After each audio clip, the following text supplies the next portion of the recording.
I'm here to read you one of my other favorite books called There Are Rocks in My Socks, said the ox to the fox. This is one of my very favorite books. All right, here we go. There are rocks in my socks, said the ox to the fox. Bumpy old, lumpy old, clumpy old rocks. Pinchy and squinchy when everyone walks. I feel very grumpy with rocks in my socks.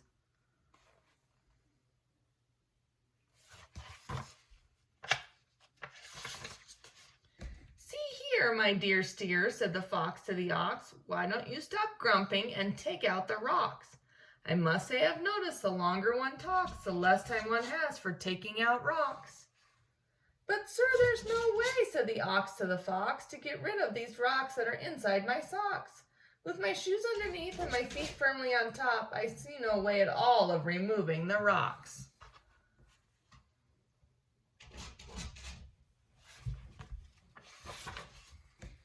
Let me think, said the fox to the ox with a wink. There must be a way to get rocks out of socks. Eureka, I have it. Just do a flip-flop.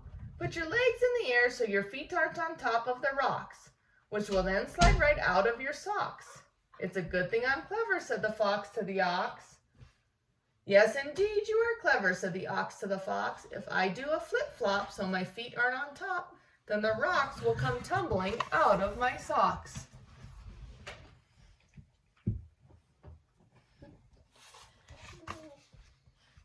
Flip, zip, flop, plop. There's a tack in my back, said the ox to the fox. A prickly old, tickly old, stickly old tack. I really don't need this particular tack. If I'd found it was missing, I'd not wish it back. Furthermore, these rocks haven't budged from my socks, said the ox to the fox.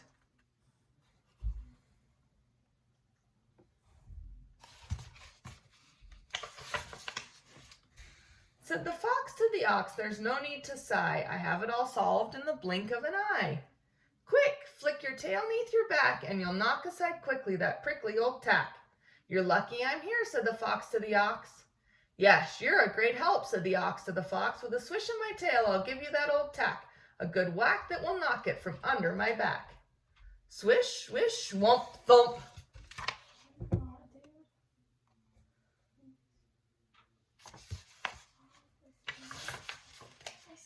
There's a rail on my tail, said the ox to the fox, a naughty old, cloddy old, roddy old rail. I'm sure if this rail were placed on a scale, the whole thing would weigh just as much as a whale. I venture to state that in time one would hate the very great weight of a rail on one's tail. Not to mention the tack that's still on my back and all of the rocks that are still in my socks, said the ox to the fox.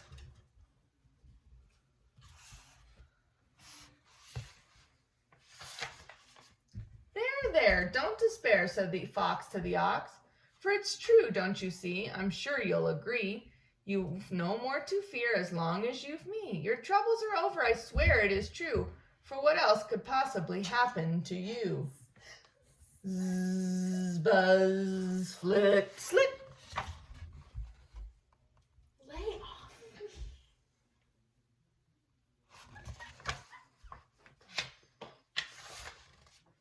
Said the ox to the fox, thank you, my friend, for your faith that my troubles will come to an end.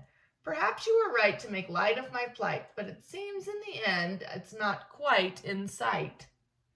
For here I remain with rocks in my socks and a tack in my back and a rail on my tail. And if that's not enough, I believe a large bee has decided to stop and rest on my knee. That makes me uneasy, in fact somewhat queasy, for a large bee is a thing with a very large sting.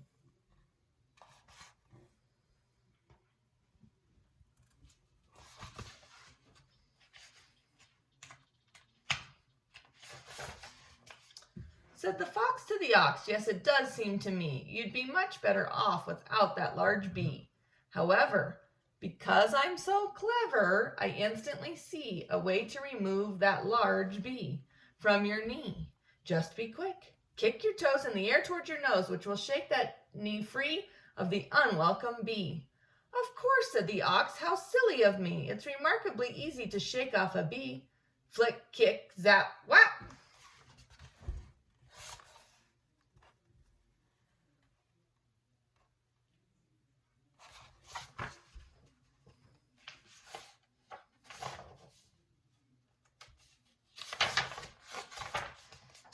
Said the ox to the fox, you've observed, I suppose, that I seem to have kicked myself hard in the nose. Meanwhile, the large bee, not choosing to flee, has been startled instead into stinging my knee, which is, I confess, quite unpleasant for me. What's more, with these rocks still stuck in my socks and the tack in my back and the rail on my tail, I do believe it is fair to state my situation is less than great. Skippity, hippity, hop, stop!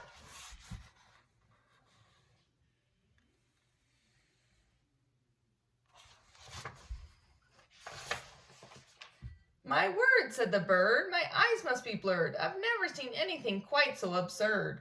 A big grown-up ox with his back on a tack and a rail on his tail and a bee on his knee gives his own nose a whack. Please don't go, Mr. Fox. As for you, Mr. Ox, would you care to relate how you got in this state?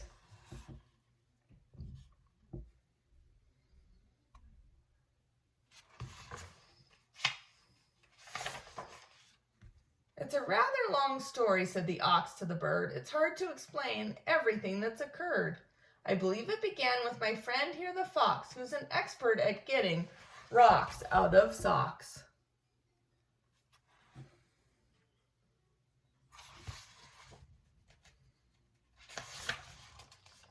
Said the bird to the ox, I really must say, you're going about it in a very strange way. Why not simply roll over, lift the back off the tack, then just slide your tail out from under the rail. Straighten your knee, which so obviously will set the bee free. Mumble, tumble, roll, bless my soul.